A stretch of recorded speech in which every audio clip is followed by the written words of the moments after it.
Hello, my name is Michelle, and this is Full Bottle Worthy. Today I'm going to be talking about perfumes that are alternatives to Chanel's Coco Mademoiselle. If that sounds good, please stay tuned. Coco Mademoiselle is really beloved by all, by frag heads, but also by those that maybe just have a signature scent. So I think that you will get some value out of this content. If you're looking for something similar to Coco Mademoiselle and maybe just can't afford Chanel prices at this point, or you're looking to expand your fragrance collection, but you're just not finding things that you really like, but you love Coco Mademoiselle. This video will also be for you if you're looking to expand your collection and looking for some other ideas. We're going to start with Coco Mademoiselle. I own the EDT. This is a gorgeous fragrance, and the way that I would categorize this, as well as every other fragrance I will be discussing in this video, as a fruity floral, citrus forward fruit with patchouli in the base. So from here, my first recommendation is Coco Noir by Chanel. Now this has the citrus up at the top. It has the florals in the mid and the patchouli in the base, but it has the addition of cloves in the base as well. This is a deeper, maybe more of an evening expression of Coco Mademoiselle. They are very similar, but yet very different at the same time. You can smell the Chanel DNA in this, but it is very different. So this might be a good place to start. My next recommendation is a dupe. It is Raindrops, and I have worn this on one arm one day and Coco Mademoiselle on the other, and truly I couldn't tell the difference. Now that was in the air. However, I find this one to be a little more rough around the edges, maybe scratchy, you would call it.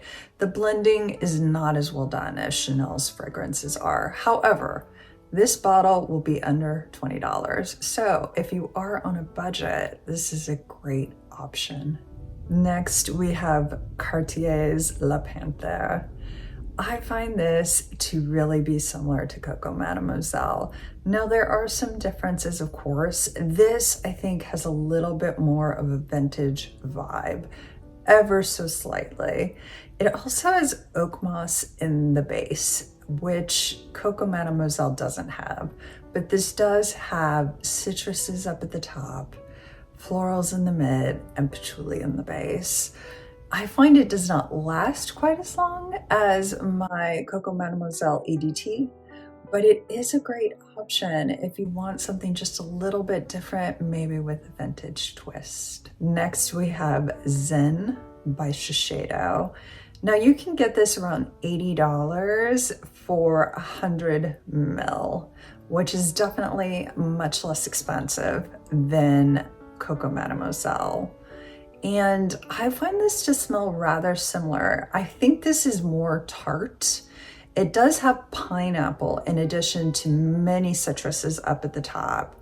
And then it has florals in the mid and patchouli in the base.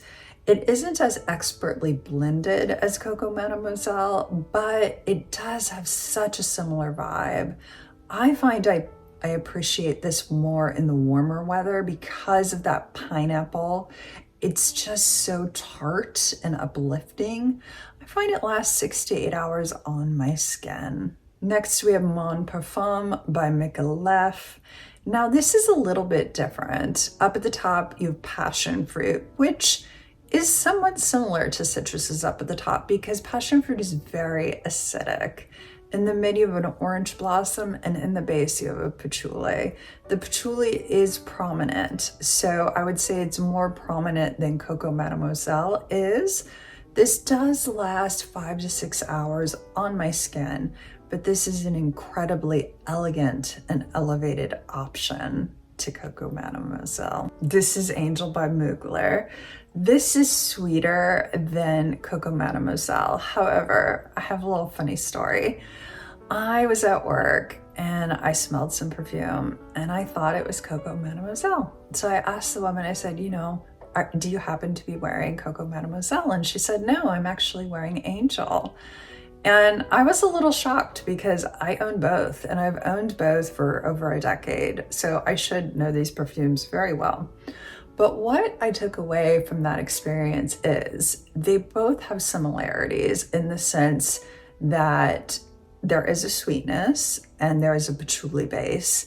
Now this is much more sweet and the patchouli is much more forward than Coco Mademoiselle. Now I did not ask her if she was wearing the EDP or the EDT. My hunch is she was wearing the EDT, but I don't know. I have the EDP here, and it's a rather older formulation, which is why it has this beautiful brown color from the vanilla.